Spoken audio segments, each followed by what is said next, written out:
Morning 11th class. आज जो हम लोग हमारा न्यू टॉपिक करने वाले हैं वो है चैप्टर सेकंड का बी पार्ट। ओके, जिसमें हम लोग पढ़ने वाले हैं एसेलरेटेड मोशन को। जो आपका सेकंड चैप्टर का बी पार्ट है, मेनली उसका नाम है यूनिफॉर्मली एसेलरेटेड मोशन। ठीक है, हम जो एसेलरेशन है उसको पढ़ेंगे सबसे पहले कि जो आपकी एसेलरेशन है वो क्या होती है।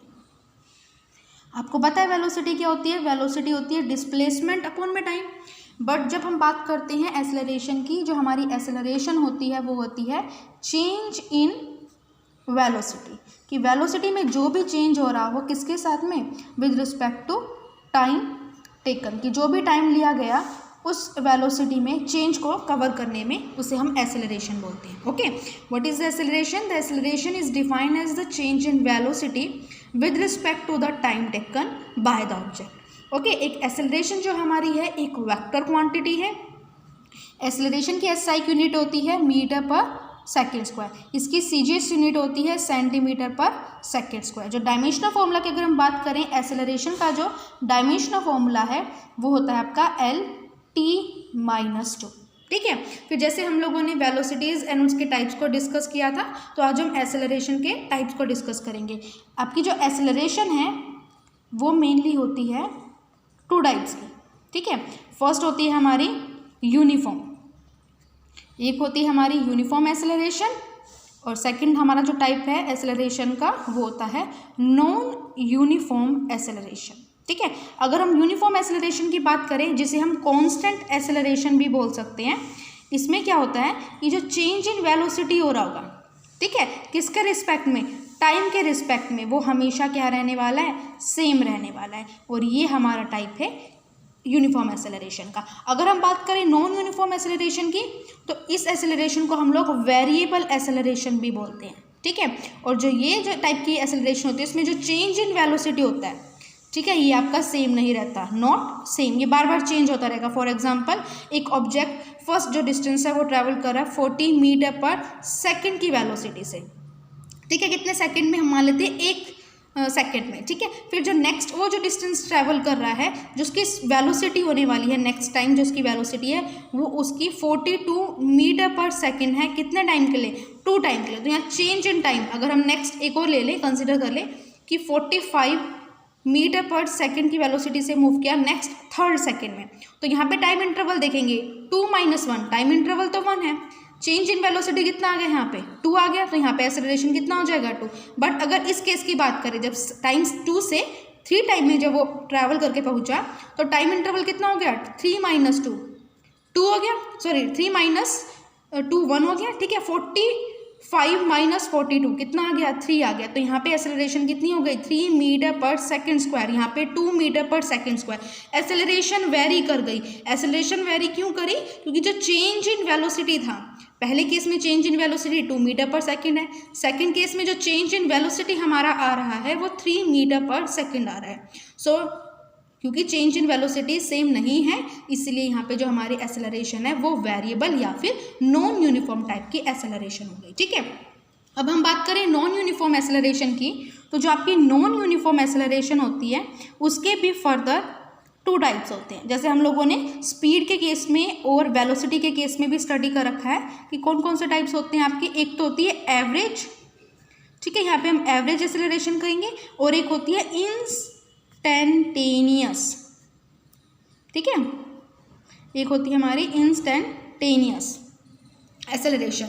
जो एवरेज अगर एसेलरेशन की बात करें, एवरेज एसेलरेशन में क्या कहते हैं कि हम लोग जो टोटल चेंज इन टाइम आएगा, चेंज इन वेलोसिटी, कि वेलोसिटी में जितना भी टाइम चेंज आ रहा है डिवाइडेड में हम क्या ले लेंगे, टोटल टाइम ले लेंगे, क्योंकि उस total change in velocity divided by total time taken by the object, ये आपकी एवरेज एसेलरेशन हो जाएगी। कि ऑब्जेक्ट ने सर्टेन पॉइंट से स्टार्ट किया, ठीक है, मूव करके वो सर्टेन अनदर पॉइंट पर चला गया, तो ड्यूरिंग दिस पाथ इसने बार बार अपनी वेलोसिटी को क्या होगा, सर्टेन पॉइंट्स पर, ये कंसिडर कर लिए, मैं नंबर ऑफ पॉइंट्स मैंने यहाँ पे कंसिडर कर लिए, कि मान लेते हैं यहाँ पे इसकी चेंज इन वेलोसिटी Δ1 है, क्योंकि हमारी एवरेज एसेलरेशन एक type of non uniform acceleration है। दैट मीन्स इसमें जो चेंज इन वेलोसिटी आने वाला है वो क्या होगा, नॉट सेम आएगा। तो फर्स्ट के लिए इंटरवल के लिए मान ली चेंज इन वेलोसिटी Δ1 है, सेकेंड के लिए डेल्टा V2 है, थर्ड के लिए delta V3 and so on करते करते लास्ट के लिए डेल्टा Vn है। तो टोटल चेंज इन वेलोसिटी क्या हो जाएगा भाई, delta V1 plus delta V2 up to delta Vn divided by total time.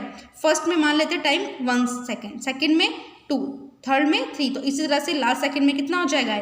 अगर हम टाइम t लेके चल रहे हैं तो टोटल टाइम कितना हो जाएगा, n टाइम्स t, nt हो जाएगा टोटल टाइम तब। ठीक है, अगर हम लोग t1 t2 या फिर t2t 3t up to nt's लेके चल रहे हैं, तो अब हमारा जो एवरेज एक्सेलरेशन होगी वो टोटल चेंज इन वेलोसिटी, भाई फर्स्ट में क्या चेंज आया, सेकंड में क्या है, इसी तरह से nth में जो चेंज आया divided by total time from point 1 to the another point.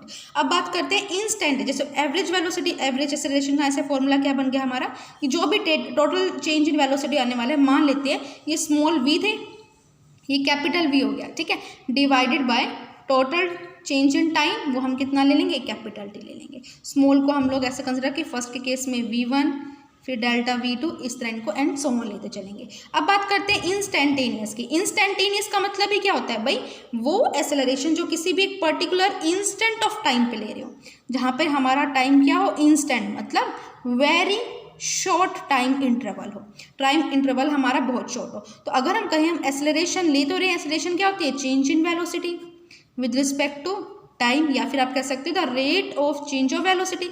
लेकिन यहाँ पे एक लिमिट लग गई, कौन सी लिमिट लग गई, कि जो आपका टाइम है वो क्या है, वेरी शॉर्ट, बहुत छोटा टाइम है। तो डेल्टा V वेरी शॉर्ट कितना छोटा है, इतना छोटा है कि ऑलमोस्ट अप्रोच कर रहा है जीरो को।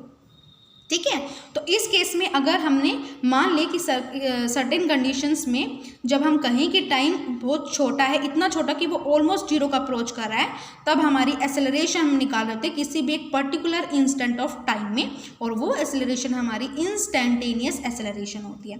ठीक है, तब हम delta V by delta T को चेंज कर देते हैं dV बाई dt से। So instantaneous acceleration is comes out to be dV by dt, जो क्या है, फर्स्ट डेरिवेटिव है हमारी वेलोसिटी को। मैंने आपको डेरिवेशन लेना भी सिखा रखा है, अगर किसी को नहीं आता तो प्रीवियस वीडियोस देख लेना। ठीक है, अब वेलोसिटी की बात करें, अगर हम लोग, वेलोसिटी क्या होती है, वेलोसिटी होती है भाई change in displacement with respect to time. तो हम कह सकते हैं जो एक्सेलरेशन है वो क्या हो जाएगी, d by dt। Okay, bracket में क्या पुट कर देंगे, v की वैल्यू क्या है, dx बाई dt। तो यहाँ से हम क्या कह सकते हैं कि जो एक्सेलरेशन है वो फर्स्ट डेरिवेटिव है वेलोसिटी का। यहाँ से क्या देखेंगे, अगर डी स्क्वायर हो गया, यहाँ भी dt स्क्वायर हो जाएगा। तो हम ऐसे भी कह सकते हैं जो हमारी इंस्टेंटेनियस एक्सेलरेशन है वो कितनी आएगी, instantaneous acceleration is equals to यहाँ पे d into d square x divided by यहाँ क्या आ जाएगा हमारा dt स्क्वायर, मतलब सेकेंड डेरिवेटिव हो गया किसका, पोजीशन का, पोजीशन या फिर डिस्प्लेसमेंट का सेकंड डेरिवेटिव होती है एक्सेलरेशन, या फिर वेलोसिटी का फर्स्ट डेरिवेटिव होती है। ठीक है, यहाँ तक हमने पढ़ा एक्सेलरेशन को, कि हमारी एक्सेलरेशन थी change in velocity in time, फिर उसके टाइप्स पढ़े, यूनिफॉर्म नॉन यूनिफॉर्म। ठीक है, यूनिफॉर्म में हमारी वेलोसिटी सेम रहती है, चेंज इन वेलोसिटी सेम रहता है, नॉन यूनिफॉर्म में चेंज इन वेलोसिटी सेम नहीं रहता है। फिर हमने नॉन यूनिफॉर्म की फर्दर 2 टाइप्स पढ़े। एवरेज के केस में हम क्या लेते हैं, टोटल चेंज इन वेलोसिटी लेते हैं टोटल टाइम में।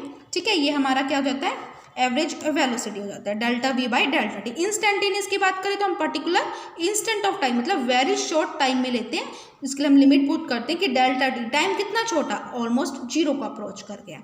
ठीक है, फिर हम delta V by delta T को रिप्लेस कर देते हैं dV बाई dt से। dV बाई dt का मतलब है वेलोसिटी का फर्स्ट डेरिवेटिव। हम वेलोसिटी को ऐसे भी लिखते हैं कि इंस्टेंटेनियस वेलोसिटी होती है dx बाई dt।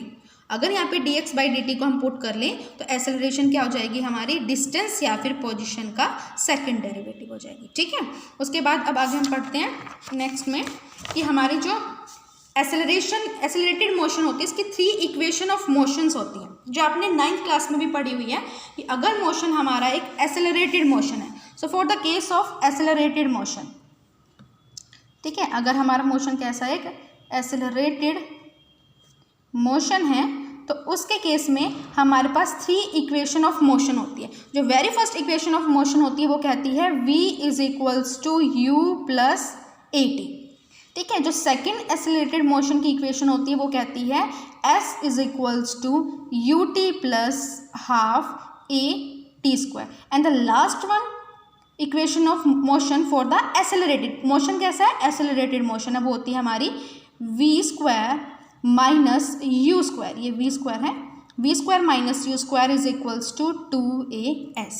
ओके, तो अब हम लोग ड्राइव करेंगे फॉर्मूलाज ताकि हम लोग इन 3 इक्वेशंस ऑफ मोशंस को क्या कर सके, फाइंड आउट कर सके। किसकी हेल्प से, जब हम लोग एसेलरेटेड मोशन की बात करेंगे 1 डायमेंशन में। ठीक है, तो सबसे पहले अगर हमें ड्राइव करनी है equation v is equals to u plus a t, जो किस किस के बीच में रिलेशन है हमारा, जो वेलोसिटी टाइम रिलेशन है। Okay, v is equals to u plus a t को हम क्या कह सकते हैं, ये एक वेलोसिटी टाइम रिलेशन है।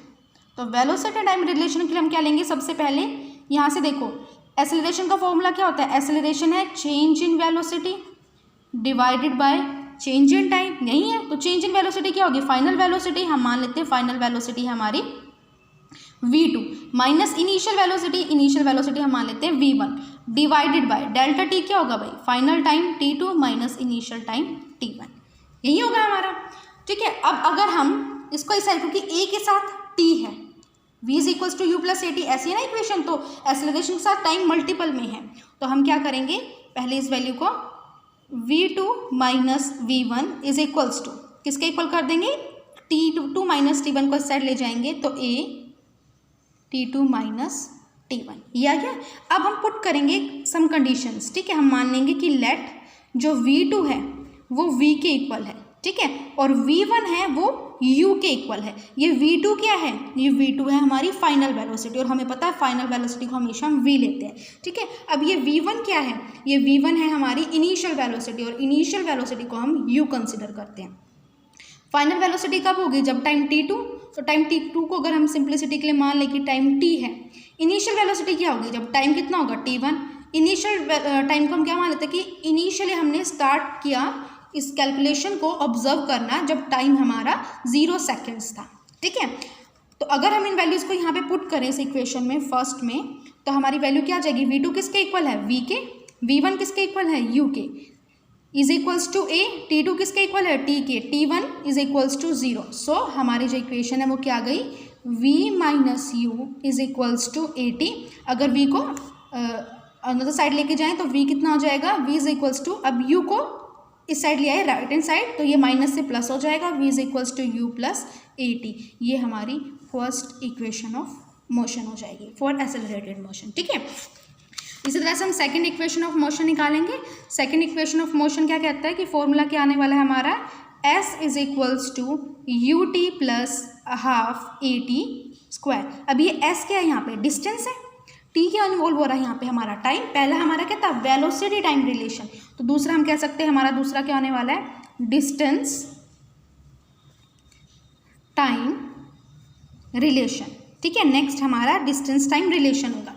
तो इसको फाइंड आउट करने के लिए जो सबसे पहली टर्म्स है जो हमें पता होनी चाहिए, उसको भाई डिस्टेंस टाइम रिलेशन के लिए हम सबसे पहले क्या फाइंड आउट करेंगे, हमारा एवरेज वेलोसिटी। तो एवरेज वेलोसिटी क्या होती है हमारी, what is the formula for average velocity. Average velocity होती है हमारी इनिशियल वेलोसिटी, ये होती है ना इनिशियल वेलोसिटी हम कितना मानते हैं, v1, फाइनल वेलोसिटी क्या मानते हैं, v2 डिवाइडेड बाय 2, ये क्या हो गई हमारी average velocity. This is the formula for the average velocity. ठीक है, एक और फॉर्मूला भी होता है बेटा एवरेज वेलोसिटी का, कि क्या होती है हमारी एवरेज वेलोसिटी। अगर अनदर फॉर्मूला लेके चलें कि एवरेज वेलोसिटी, वो फॉर्मूला कहता है कि होती है इज इक्वल्स टू डिस्प्लेसमेंट, कि जितना भी हमने डिस्प्लेसमेंट ट्रैवल किया डिवाइडेड बाय टाइम। ठीक है, ये भी हमारी एवरेज वेलोसिटी है। तो अगर इसके अकॉर्डिंग चले हम, इस वाले रूल के अकॉर्डिंग, कि वी एवरेज हमारा कितना आ जाएगा, अब डिस्प्लेसमेंट क्या होगा, final position x2 minus initial position x1 divided by time. Time क्या होगा, time taken, final time minus initial time, यही होगा। और यहाँ पे हमें एवरेज वेलोसिटी की वैल्यू कितनी दे रखी है, v1 plus v2 divided by 2, ये दे रखी है हमें एवरेज वेलोसिटी। तो अगर मैं ये वाली value v1 plus v2 divide में 2 यहाँ पे पुट कर दूँ तो इक्वेशन क्या आ जाएगी, v1 plus v2 divided by 2 is equals to x2 minus x1 divided by t2 minus t1। देखो हमने यहाँ पे क्या किया है, हमने एवरेज वेलोसिटी के दो फॉर्मूलेज लिए। पहला कहता है initial plus final is equals divided by 2 average velocity. Second formula क्या कहता है, हमारी जो एवरेज वेलोसिटी है वो है displacement divided by time. Displacement क्या होता है, final position minus initial position. Time taken क्या होता है, हमारा टाइम टेकन होता है final time minus initial time. ठीक है, तो हमारी जो दोनों ही इक्वेशन को हमने इक्वेट किया तो ये हमारी वैल्यू आ गई। ठीक है, अब अगर मैं इस टाइम वाली टर्म्स को इस साइड ले जाऊँ, क्योंकि यहाँ पे तो सिर्फ डिस्टेंस है, एक साइड डिस्टेंस है, दूसरी साइड हमारे एक्सेलरेशन टाइम और वेलोसिटी के कंपोनेंट है। तो डिस्टेंस का कंपोनेंट कौन सा है, ये वाला। तो इस वाले कंपोनेंट को एज इट इज़ रखेंगे, इसको हम छेड़ेंगे नहीं। इसको कह देंगे x2 minus x1 is equals to, इस वाली टर्म्स को हम लेफ्ट हैंड साइड ले जाएंगे। तो यहाँ पे हमारी टर्म क्या बन जाएगी, v1 plus v2 divided by 2 multiply में t2 माइनस t1। ठीक है, ये हमारी इक्वेशन बन जाएगी। तो इसके बाद हम क्या करने वाले हैं कि यहाँ पे v1 plus v2 divided by 2 into t2 minus t1। अब देखो यहाँ पे जो हमारा v2 है, v2 की वैल्यू क्या थी, यहाँ पे देखें v2, यहाँ से अगर मैं v2 फाइंड आउट करना चाहूँ तो मैं कह सकती हूँ v2 is equals to v1 plus a t2 minus t1। कह सकते हैं यहाँ से v2 माइनस v1 क्या था, a t2 माइनस t1 था। तो v2 कितना हो जाएगा, v2 is equals to v1 को साइड ले जाएंगे plus a t2 minus t1। अब ये जो v2 की वैल्यू है हम यहाँ पे पुट कर देंगे इस इक्वेशन में। ठीक है, तो जो हमारा इक्वेशन थी ये हमारी इक्वेशन है पूरी की पूरी, यहाँ पे हम पुट करेंगे x2 minus x1 is equals to v1 हमारा एज इट इज़ 1/2 कॉमन ले लेते हैं बाहर। ठीक है, v1 as it is common plus v2 की वैल्यू हम क्या पुट करने वाले हैं, v2 is equals to v1 plus a t2 minus t1 की हमने क्यों पुट की, क्योंकि हमें यहाँ पे सिर्फ और सिर्फ वेलोसिटी और टाइम के कंपोनेंट मिल रहा है, एक्सेलरेशन का नहीं मिल रहा है। और वेलोसिटी और एक्सेलरेशन और टाइम का रिलेशन इस इक्वेशन में गिवन है, तो हमने ये पुट कर दिया। ठीक है, तो यहाँ पे क्या आ जाएगा v1 plus a t2 minus t1, ये हो गया। ये हमने v2 की वैल्यू पुट किया और बाहर क्या है फिर साथ में मल्टीप्लाई में है t2 माइनस t1, यही है। अब इसको इस इक्वेशन को रख के यहाँ पे आगे हम फर्दर सॉल्व करना चाहें तो यहाँ क्या हो जाएगा हमारा, ध्यान से देखिए इस चीज़ को, इसी इक्वेशन को लेके हम आगे चलेंगे। अब x2 minus x1 as it is x2 minus x1 is equals to 1/2 v1 कितना हो जाएगा 2v1 प्लस यहाँ कितना हो जाएगा a t2 माइनस t1। ठीक है, इंटू में t2 माइनस t1। अब अगर हम इसको 1/2 को अंदर ले जाए तो क्या हो जाएगा, इससे तो कैंसिल, यहाँ पे तो कितना आ जाएगा v1 और मल्टीप्लाई में इस वाली टर्म को यहाँ पे मल्टीप्लाई करेंगे। सबसे पहले हमने इनको सॉल्व किया, 1/2 को अंदर लेके गए, 2 से 2 कैंसिल, v1 आया। अब v1 को मल्टीप्लाई किया t2 माइनस t1 से, t2 माइनस t1। ठीक है, फिर प्लस में 1/2 को अब मल्टीप्लाई किया इस टर्म के साथ 1/2 a। अब t2 माइनस t1 को मल्टीप्लाई करेंगे इस टर्म के साथ भी, तो यहाँ वैल्यू कितनी आ जाएगी t2 माइनस t1 का स्क्वायर। एक t2 t1 ये है, एक t2 t1 ये है, तो इनका स्क्वायर हो जाएगा, ये x2 माइनस x1। ठीक है, ये हमारी इक्वेशन बन गई। अगेन हम दोबारा से यहाँ पे इनिशियल कंडीशन पुट करेंगे कि लेट x2 हमारा कितना हो गया x1 कितना हो गया x0। कब होने वाला है, जब टाइम t2 हमारा t हो जाए और t1 कितना हो जाए 0। तो इसी टाइम पे जो हमारी v2 वेलोसिटी है वो v हो जाती है और v1 वेलोसिटी जो हमारी इनिशियल वेलोसिटी u हो जाती है। ठीक है, तो अगर हम ये सारी की सारी जो ऑप्शंस हम मान के चलें इस इक्वेशन में पुट करें तो क्या हो जाएगा x2 minus x1 that means x minus x0। v1 किसके इक्वल होगा u के, t2 t के इक्वल है, t1 0 के इक्वल है, तो इसको भाई ऐसे भी रख सकते हैं प्लस 1/2। अब a तो एज इट इज़ a ही है, t2 minus t1 square, t2 कितना है t माइनस t1 कितना है 0, तो t माइनस 0 का स्क्वायर कितना आ जाएगा t स्क्वायर। तो हमारा फॉर्मूला आ गया s माइनस एक्स। अब एक और अजम्पशन मान के चलते हैं हम कि x माइनस x0 ये है क्या, final position minus original position. तो ये हमारा क्या है, जो नेट डिस्टेंस ट्रैवल किया। अगर इसके डिवाइड में टाइम होता तो ये वेलोसिटी हो जाती, लेकिन इसके डिवाइड में टाइम नहीं, तो ये क्या है, पोजीशन को बता रहा है। Final position minus initial position क्या होता है, हमारा डिस्प्लेसमेंट होता है। तो displacement s is equals to ut plus half a t square. ठीक है, आई होप आप लोगों को ये समझ में आ गया हो कि हमने कैसे ड्राइव की फर्स्ट 2 इक्वेशन ऑफ मोशन। ठीक है, जो last 3rd equation of motion है उसे खुद से ट्राई करने की कोशिश करें, अगर होती है तो अच्छी बात है, सेंड करें मुझे उसकी पिक। ठीक है, अदरवाइज हम नेक्स्ट पीरियड में उसको डिस्कस करेंगे। Thank you for watching.